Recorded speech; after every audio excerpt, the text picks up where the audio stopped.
Welcome to the Cognitive Crucible, produced by the Information Professionals Association. Our website is information-professionals.org, where you can find links and information about today's conversation and get access to members-only content. Join John Bicknell and explore all aspects of our generational challenge, cognitive security. The Cognitive Crucible is a forum that presents different perspectives and emerging thought leadership related to the information environment. The opinions expressed by guests are their own and do not necessarily reflect the views of or endorsement by the Information Professionals Association. My guest today on the Cognitive Crucible is Dr. Joseph Kirschbaum, who is a director in GAO's Defense Capabilities Management Team. He leads GAO's work on the Department of Defense's ability to respond to unconventional threats. Joe Kirschbaum, welcome to the Cognitive Crucible. Thanks very much, John. It's a pleasure to join you. And I should have mentioned it, GAO, you're going to hear us say that a lot. GAO is the Government Accountability Office. And the conversation I'd like to have with you today, Joe, is going to cover the GAO's recently produced report on the information environment, which was published in September of 2022. And by the way, we are recording this on October 11th, and we'll have a link in the show notes to this report plus other related resources. But before we get into this topic, Joe, I think it might be helpful if you could give our audience a quick 101 about the Government Accountability Office. Absolutely. So the GAO, the Government Accountability Office, is a congressional organization. It's a congressional agency, which means we work for the legislative branch, and we were created way back in 1921. In essence, what we do is we assist the United States Congress in its oversight responsibilities for executive branch programs. You'll often hear us referred to in the press as the Congressional Watchdog Agency or the Congressional Investigative Agency. Really, we are empowered by statute to, in essence, go anywhere the federal dollar goes. We are empowered to follow to ensure that the programs that are set up by the Congress, that are authorized by the Congress, are working the way they're intended to work. Now, in its long history, we started out by doing auditing vouchers of the federal government, especially after the First and Second World Wars. A lot of those things are properly the responsibility of executive branch agencies themselves. But over the decades, really what GAO took on more and more the responsibility to do is help the Congress get in deeper into those programs. Where's the money going? Are they functioning the way it's supposed to? Are organizations set up and are they working? So as you might imagine, that's the entire federal government. That's enormous. And so we have a structure that looks at all aspects of the executive branch. And what's important about GAO is not just the kind of where we fit into that government context, the legislative branch versus the executive branch, but also to understand that we were set up as an independent agency. And I know that sounds strange. We're a legislative branch agency. We work for the legislative branch. We are independent. That's important for several considerations, most important which is how we do our work. It comes from the United States Congress. We're either directed or requested to do work by the Congress, but that work we do by ourselves. We have ultimate control over the objectives we follow and the work we do. And the idea is to maintain that independence, that objectivity, so that we can perform our best work and be of best service to the Congress. That independence is maintained through our standards, the government auditing standards, how we approach our work. And also there's some institutional structural safeguards as well. The first and foremost being the head of the GAO is the Comptroller General of the United States. That is the only politically appointed position in GAO, and that's chosen by a bicameral committee of the legislature, produces names. The president then can select a person from that list, which still must be confirmed by the Senate. If and when confirmed, that person serves a 15-year term. That is meant, by design, is meant to cut across multiple Congresses, multiple administrations, once again, to preserve that independence. All the other roughly 3,000 employees of the GAO are career civil service. So that's one of the ways we maintain that independence. So that, once again, we help the Congress ensure that government programs are working the way they're intended to work. Mm. What is the relationship, if any, between the GAO and the Congressional Budget Office? They are separate agencies. Obviously, the CBO works for the Congress. They are a legislative branch agency as well. So one of the things that we will do, for example, when we're doing specific work related to budget issues, we'll obviously consult CBO on a number of things. They pursue separate work, though. We have to do our work separately in order to reach conclusions. The same with the Congressional Research Service, the CRS. They are also a legislative branch agency. We will consult with them on when we're starting project. We have different designs and different perspectives on things, but we will consult with them as well. But we are separate agencies. You both are nonpartisan. Is that the right way to put that, or? That is exactly the right way to put it. Yeah, nonpartisan. Those are baked into our values and our standards. We go way over the top to ensure that we are nonpartisan and objective in both how we conduct our work and when and if we ever sniff something like that, it's tamped down pretty quick. I say, great. Well, so as we mentioned up at the top, you lead GAO's Defense Capabilities and Management Office. How many other offices are there? And then also, what does your office do? How many team members do you work with? What's the skill mix? Could you give us a little tour of that? Absolutely. So what I said a moment ago about the scope of GAO's purview. So it's basically anywhere the federal dollar goes, GAO is empowered by statute to follow, with a few notable exceptions. You could probably figure out where those are. It's like unvouchered funds of the intelligence community and things of that nature. But other than that, everything's fair game. So as you might imagine, GAO has an organization that can track all of that.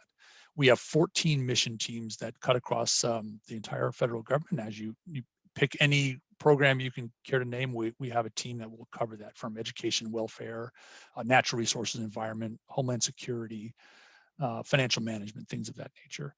So there are 14 mission teams, and we also have 11 field offices around the country that not all mission teams are represented in all the field offices, but they're spread pretty widely. So that allows us to draw upon people across the country. My team is Defense Capabilities and Management. We are one of the teams that deals primarily with the Department of Defense. We have other teams that may cover that, cover the DoD and others. Like, for example, we have a contracting and national security team, which looks at defense acquisitions. The way I usually break it down is they look at what the department buys and how they buy it. We look at why the department buys something and what they do with it. So my team is the Defense Capabilities and Management, and we are split up into 3 sub-teams. And for one of the teams is Personnel and Enterprise Management. That's all the institutional infrastructure, business personnel side of DoD. The second team is the Military Structure and Operations. They look at readiness, logistics, things of that nature. And then the team that I co-lead individually is Strategic Warfare and Intelligence. Sometimes I joke that that's code for everything else, but it's all the weird stuff. It's weapons of mass destruction, ours and theirs. It's cybersecurity, information, environment, things of this nature. It's chemical and biological defense programs, defense intelligence programs, defense space issues. Those are covered in that realm. At any given time, the entire defense team, we have around 260 people, give or take. And really, in terms of who we are, it's the same as true for all of GAO. There's no, you don't go to college and learn to be a GAO analyst. There's no course for that. We invite and hire analysts of all kinds. I'm a historian. I did political science and national security as my master's. I'm a historian. We have people who did public policy programs, a lot of those kind of people. Generally, we hire analysts. We hire them to be generalists. We also hire specialists. to help assist those teams in a lot of the work we're doing and populate some of our more specialized teams. So a good example would be we have a team that started up several years ago called STAA. That's the Science, Technology, Assessment, and Analytics team. And we have economists and biological scientists, biologists, physical scientists. We have accountants, we have economists, the whole 9 yards that assist in some of those in our endeavors across the board. This is within the Defense Capabilities and Management Office. The defense team, most of our specialists are in the other teams, and then we draw upon them because we generally don't run an entire job with just one team. The first thing we do inside the building is figure out, okay, who else needs to be a stakeholder on this engagement to help us out, either help us design the methodology for how we're going to answer the questions we've been asked, or if we're doing specific work related to, and I'll just give you an example from one of my recent reports on the Department of Defense's response to emerging biothreats. All right, I will go to our STAA team and we'll get bioscientists to help us out. Biothreats. That sounds like it could be another interesting podcast discussion all by itself. Would love to get with you on that offline, maybe after we finish chatting here. Okay, well, thank you for that overview. So when the GAO produces a report, who is the primary audience, or maybe there are multiple audiences?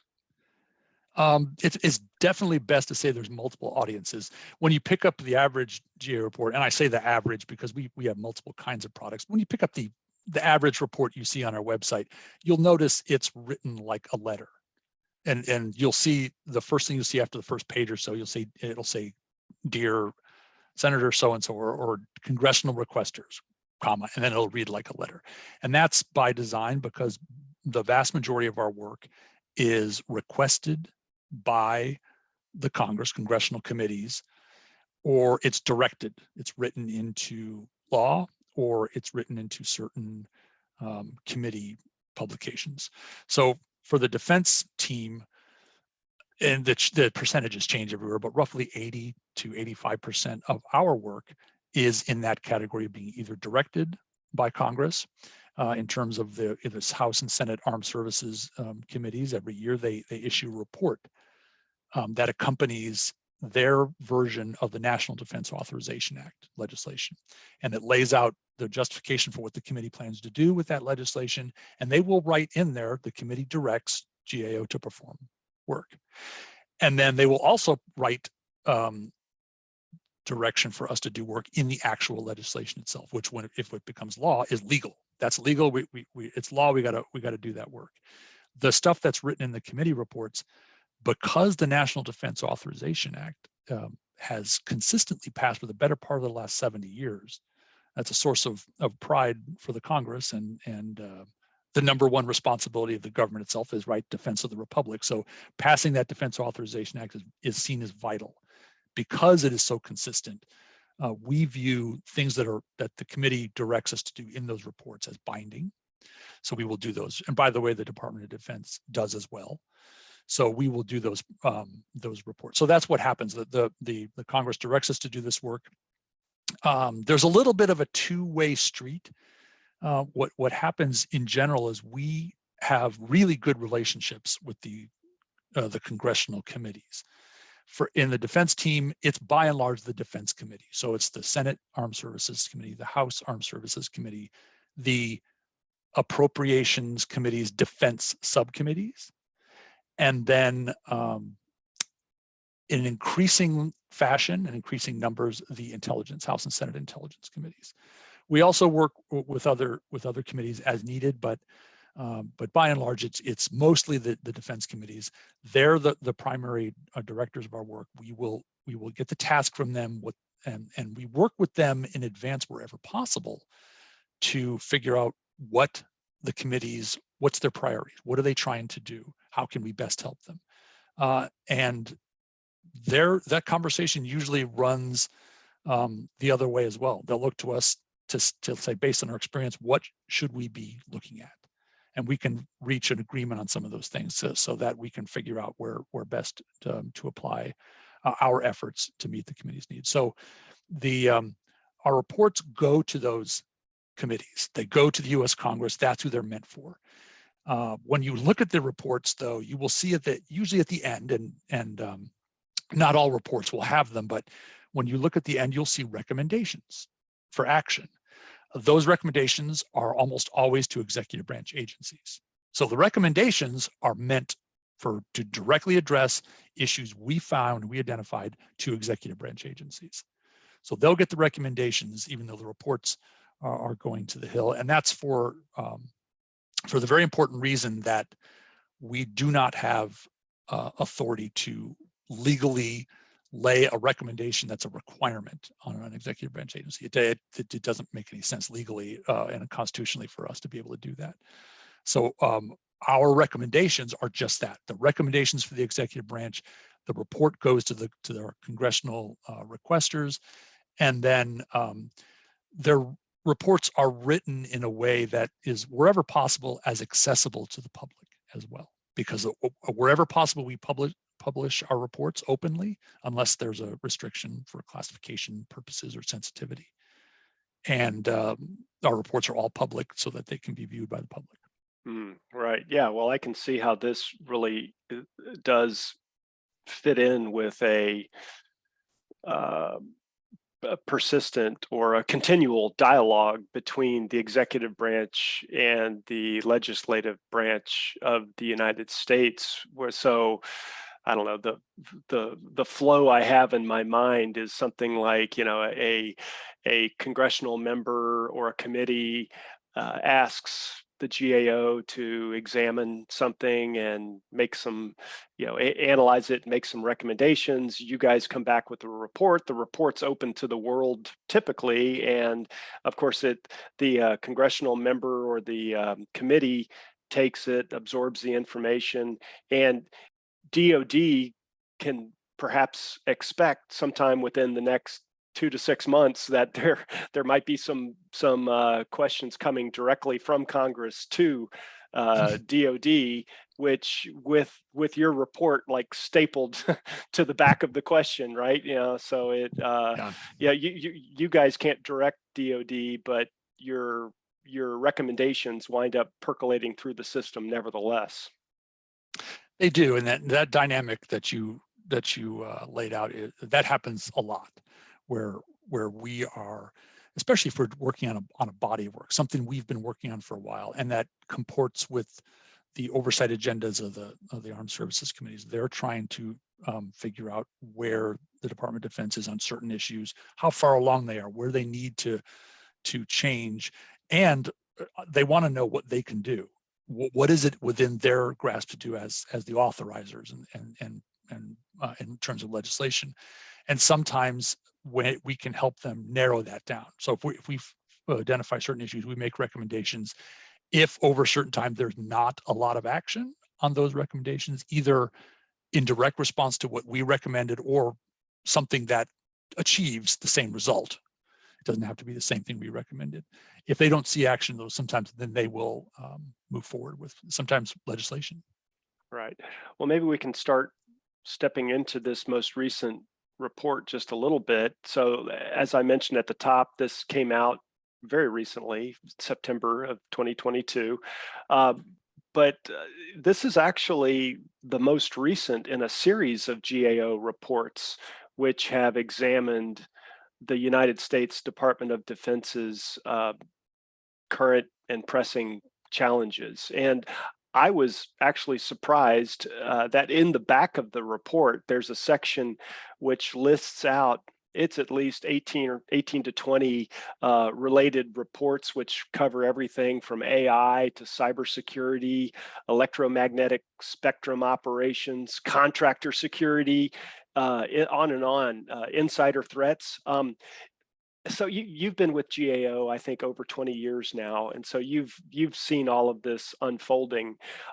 Is it possible at all for you to summarize some of the top level themes from this suite of defense-related reports? Yeah, John, I'm glad you used the term themes, because that more and more is the way I've tried to wrap my hands around a lot of these issues as well. So I've, as you point out, I've been working at this particular area for the better part of the last 20 years, especially on the cyber side. And that started to occur to us fairly early on when we were looking at the defense cyber side, is that it's not just cyber as its own issue that's walled off. There are direct and entwining relationships with everything to its left and right. And that covers more and more of what we now would call the information environment. And those things started occurring more and more, which ultimately led to some of the work we're talking about today. But in bits and pieces, those things that we've tended to find have they've kind of gelled into some themes. So by and large, when we go into a Department of Defense program, when we look at a program, the way it's working, and we find a way to assess that program. And basically it runs something like this. We look at how are we supposed to measure that program? How do we know that program, what is it supposed to be? That's our criteria. What's the end state supposed to be? Then we look at the way things are working. And if there's a gap between those two and the result is something bad, right? It's inefficient, it's whatever, costly, then we have to figure out why there's a gap. And that's what we're going to address. That's, in a nutshell, that's what GAO does. We look at the criteria, the condition, the effect, and the cause, and then our recommendation is going to go to the cause. And so over time, you have seen some of these themes and some of these vastly disparate programs that you talked about. The themes that stand out most to me are things like what I would call the strategy implementation mismatch. So this was definitely prevalent in the electromagnetic spectrum operations effort that we did. It was issued in, I believe, in 2020, 2021, and there was a hearing that was in April of 21. And also information operations, cyber operations. All of these are separate efforts by the Department of Defense, and they all had separate strategies. And the strategies themselves were not deficient. They did what strategies are supposed to do. They laid out ends, ways, means, and a rough plan to get there. But in almost all the cases, that's where major progress ended. And it kind of diffused from there. And what we found was a lot of haphazard implementation or no implementation at all, no follow-up. So the way I characterize it myself is the department, especially for some of these efforts, tends to be long on strategy and short on implementation. In the nuts and bolts of the way GAO works, we've broken down what implementation means to us. And this is based on our own, whatever you want to call it, best practices. It's based on really our own look at the way the Department of Defense has in the past effectively done these kinds of things. And between you and me, that's 9 times out of 10, that's kind of what I view my role as, is not telling the Department of Defense something they don't know. That almost never happens. It's really reminding the department of the processes they've developed and perfected over time that should be applied. That tends to be what I do. And this is definitely in that category. So this is one of the themes we've seen, is you've got strategies that identify the issues that they're trying to address. They identify the gaps they're trying to address. But when it comes to implementing the actions that needed to be done, making sure that there are people responsible for initiating and carrying through those actions, making sure they have a way and a process to actually execute them, and almost as importantly, making sure they assess what actions are done and whether or not they addressed original problems.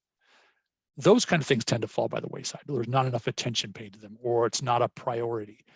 And so we have pointed that out on a number of occasions. And this is also an example where, for example, the House Armed Services Committee in particular took some of our recommendations related to implementation and followed through with them, requiring the department to do some of those things. That's a key theme we see a lot in these areas. And you can talk about why that's the case. Why is there this strategy implementation mismatch? And we try to get into that wherever we can. It's either prioritization or some way, shape, or form.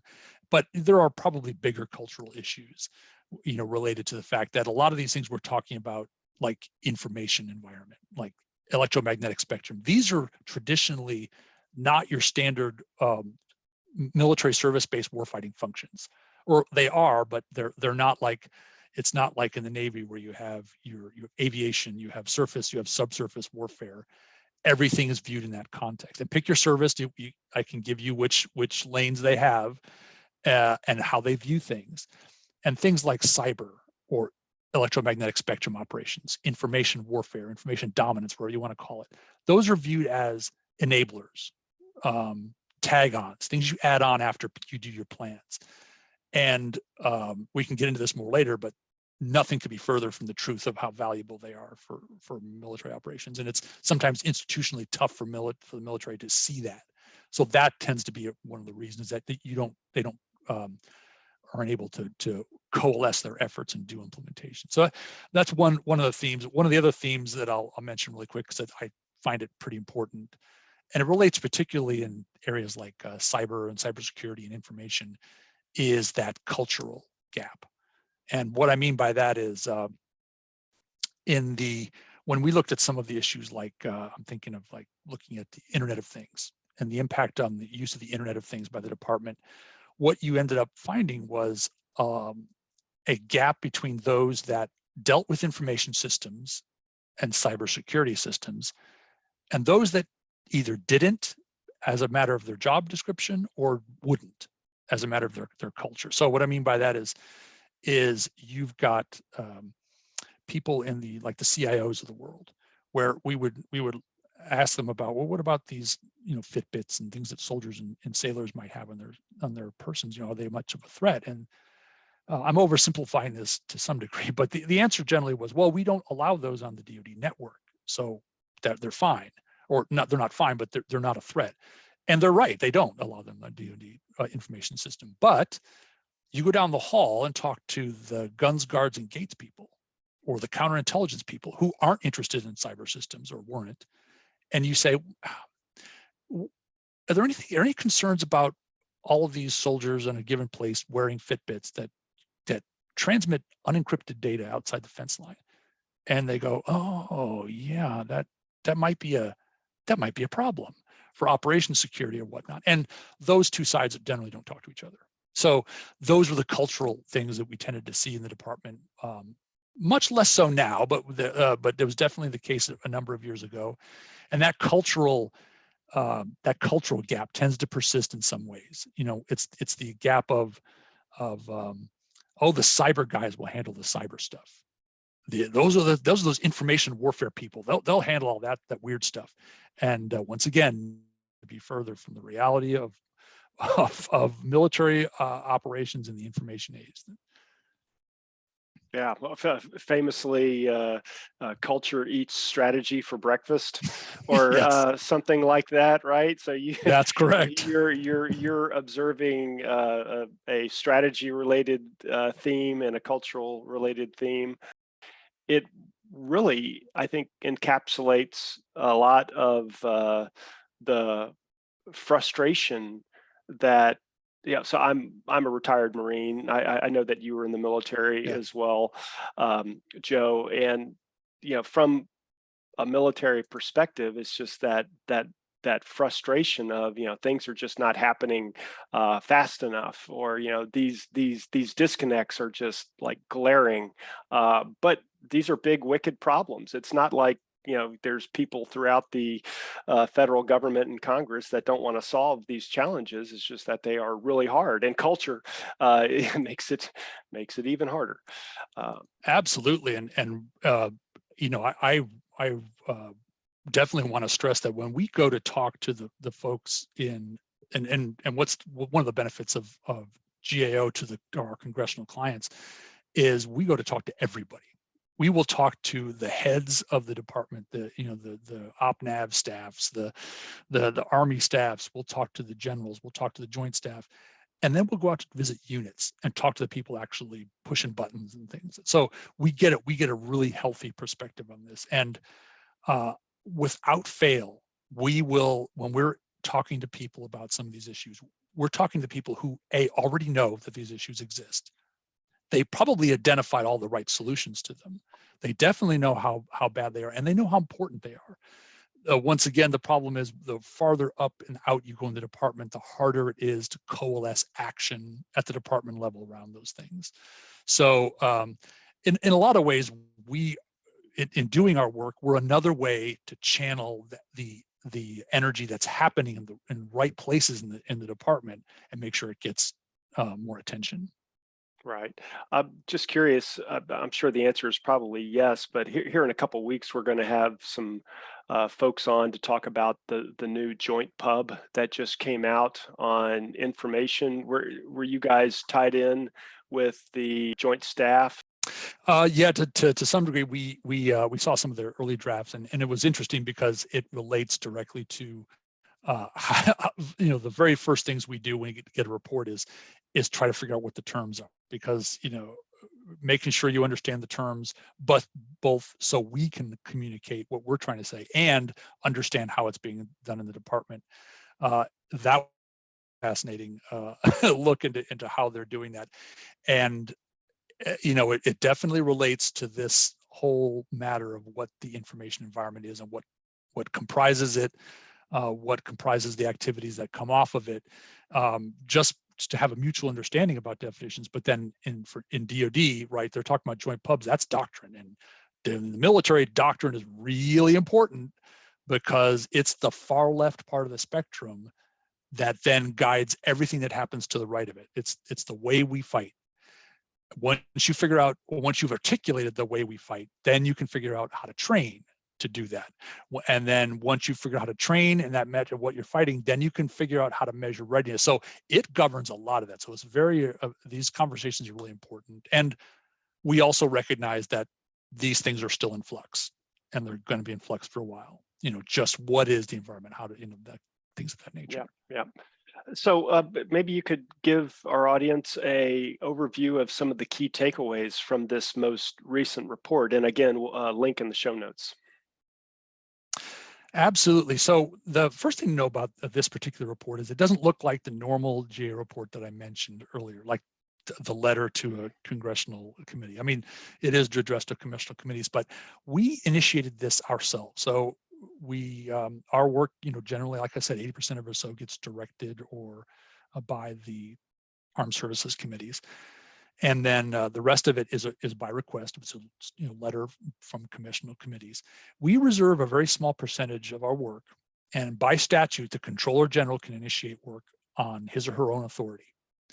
And we tend to reserve this for the bigger issues that cut across the federal government, like work we did on the economic recovery a few years ago. We tended to do this for a lot of the work looking at Iraq and Afghanistan recovery. We did that for, and the reason is we reserve for ourselves the ability to inform, brief any congressional committee at any time on this work, because it doesn't have that necessarily direct client relationship. Whereas if I'm doing a normal engagement for the Armed Services Committee, if another committee, hey, I want to find out what you're doing, I would get permission from the Armed Services Committee to brief them before I did it. It's that kind of a client relationship. For the work we do on our own authority, we can brief anybody at any time. And the other reason we did this on our own authority is to take advantage of some of our own look. It's some of those things like we just talked about. What are the themes we've seen before? Where are they important? And how is it going to be important for the future, both for the Department of Defense and how we look at the situation? We wanted to start getting our hands around that, and so did some of the folks in the Hill. So that's what we did when we initiated this work. And the product itself is more of a product. So we broke it up into several profile sheets under each one. So it goes back really to something that's Clausewitz talked about, right? Clausewitz talks about friction and the fog of war. So friction obviously is the idea behind friction is those things that can make military operations and planning difficult. It could be anything. It's supply, it's logistics, and things like the weather or the environment. And in this case, the information is a separate environment that could also cause friction in a number of ways. And then, of course, the reference to fog of war, that is a direct reference to the fact that information cannot always be trusted, or it could be partial, or it could be disruptive, things of that nature. And one of the things that over time, all of these technological systems we've created in the last 100, 200 years since Clausewitz was writing, were meant to decrease friction. They're meant to clear the fog of war. And in some ways they have, but in many other ways, it's been dramatically overcomplicated. And there's a recognition that all of those systems that we have to help us look beyond line of sight, to do all of these things, all of those things are themselves vulnerable, which complicates those age-old concepts of fog and fog of war and friction. And one of the things that we wanted to get a sense for is, how is that captured? How does the Department of Defense look at that? So what you'll see in the report is it looks at just that. How does the department view the information environment writ large? What's the breadth of the information environment? What does it touch? And we've already talked about a little bit here. It touches pretty much everything. It's the cyber part of it. It's the information that is exchanged and held and transmitted. It's the ether, the way information is transmitted, and the control of that ether, the electromagnetic spectrum, and the fact that it relates to all aspects of military and national security planning and operations. And we also wanted to get a sense for how the military views information in terms of its component parts or its dimensions. And so you'll things like what's the physical dimension, what's the data, and the cognitive dimension, how people think and what that means for the way they get information, the way they consider information, and what they do with it. And then just the concept for what that means, for what's the impact of all of this.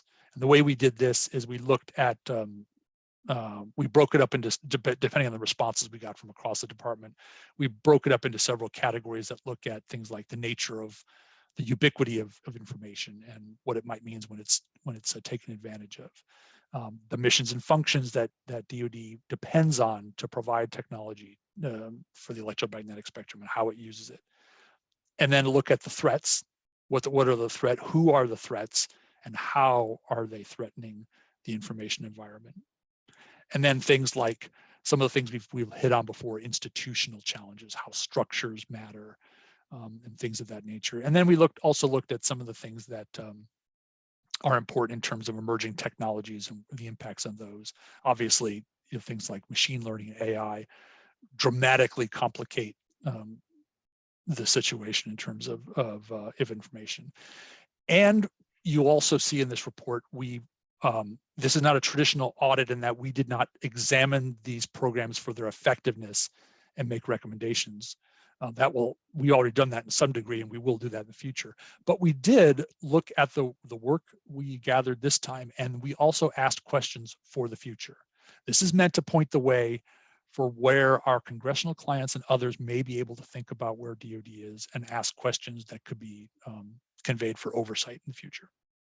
So reading through your report, Joe, part of your methodology included a questionnaire for stakeholders, military stakeholders and others, I'm sure as well, asking a whole bunch of prioritization kind of questions. What were the things that tended to bubble to the top? Yeah, this was a methodology we'd used before when we looked, for example, several years ago at the DoD impressions, DoD and the intelligence community impressions of emerging threats. And we did the same kind of thing. And what we did was we went out to the military services, the joint staff, some of the military intelligence organizations, the combatant commands, and we asked them just that. We asked them what do they perceive as the particular issues related to the information environment in various categories, and where they see the primary consideration. So, for example, in terms of the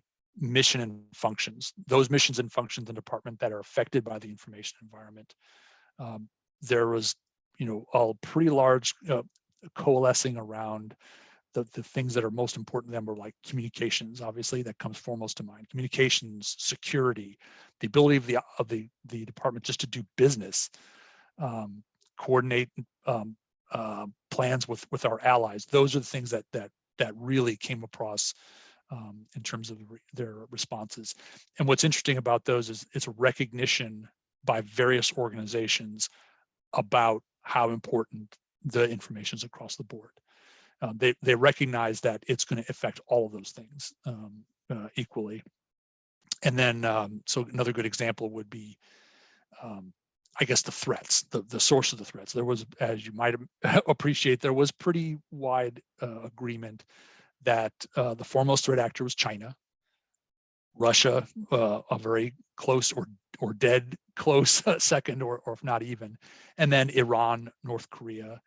And then another one would be insider threats, and this is pretty important because we've done work in the past, about 5-6 years ago, on insider threats, and that's really important for recognition of in the cyber and the information world, because we're talking about two dramatically different things. Obviously, one of them is the nefarious actor who's inside an organization, who by definition has been given the keys to the kingdom in terms of access and can do bad things. But there's an equally important other aspect of it, which is, and as it turns out in terms of like cybersecurity, it turns out to be a vast majority of the cyber issues are people who aren't acting with malicious intent. They're the people like you and I who, I don't know, we open that email and we open that attachment we shouldn't have, or we choose password as our password, things of that nature. It's the people who aren't following, and this goes back to some of the cultural things we were talking about. It's people who disregard and or aren't following the right security or information security protocols. They're insider threats. So we saw that as pretty high up on the list from some of our responses. But this methodology to kind of look at the people who have to deal with this every day, from the military planner side, from the operations side, and to get their views of how things impacted, this is pretty important aspect of the work we did. Yeah. The insider threat stuff. We've got another upcoming podcast with a researcher from West Point. He's a operations research guy, actually, and they're taking a really interesting angle, I think, on the insider threat problem, and they're looking at it.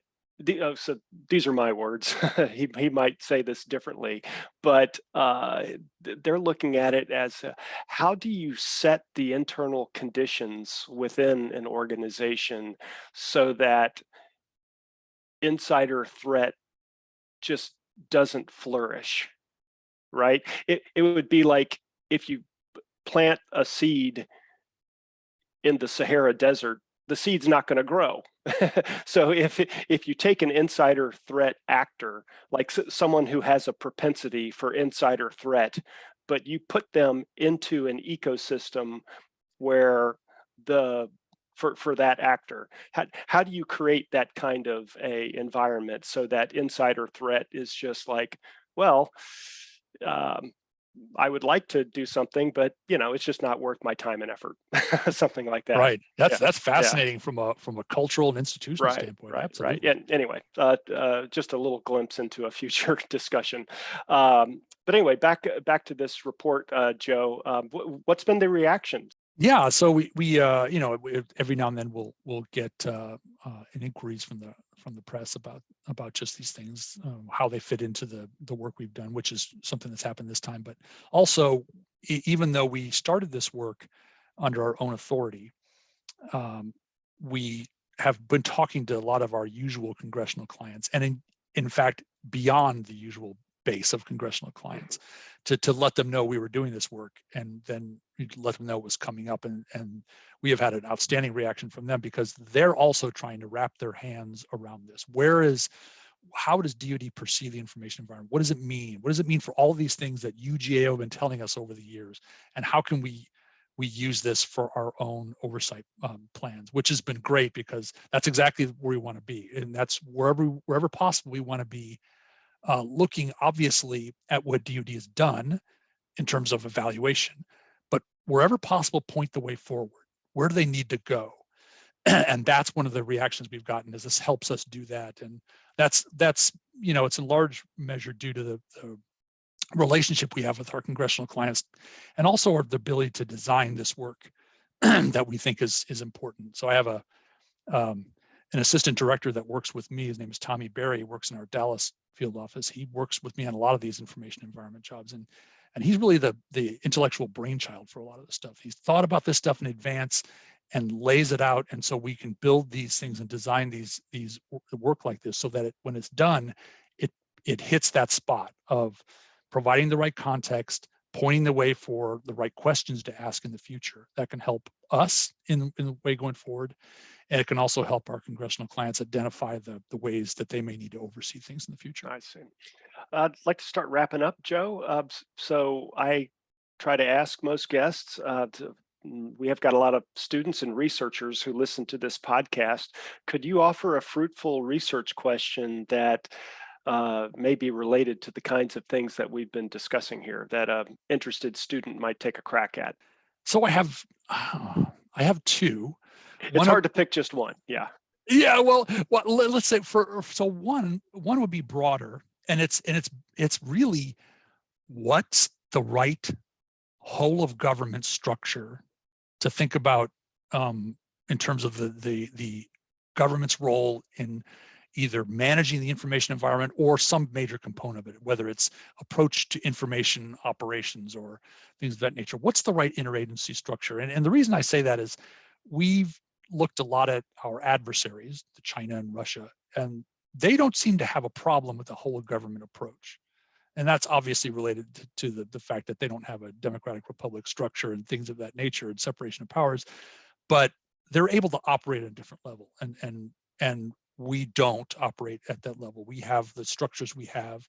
Now there's an argument about whether or not we've done it successfully in the past, in the Cold War or whatnot, but that is a challenge for us in the future, because responses to defensive or otherwise to the information environment, the challenges to it, don't just apply to the military. They apply to the entire federal government. So there's got to be a way to handle this. So that would be one question to look at that. What are the right kind of models? What's the right interagency approach from the strategy level down to the operational level?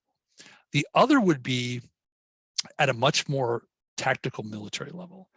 And that is, how might the information environment and all its capabilities best be considered in a combined arms construct?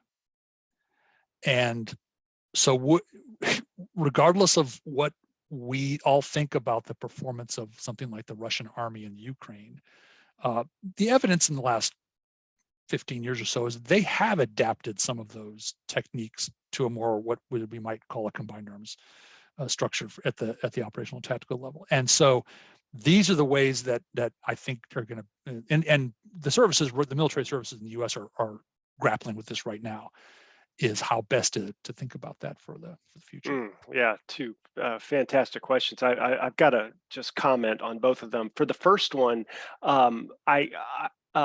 we touched upon this, I think, a little bit in a recent episode with Dr. Victoria Coleman. She is the chief scientist for the Air Force currently, and she used to head up DARPA a couple of years ago. But I think she called this concept civil military fusion, and I certainly don't think that we want to emulate our adversaries. Let me rephrase that. There may be some ways that we do want to emulate our adversaries, and other bright lines where we don't want to emulate them at all. But the concept of civil military fusion, I think, is part of this whole of government problem that you were describing, and what is the model for that.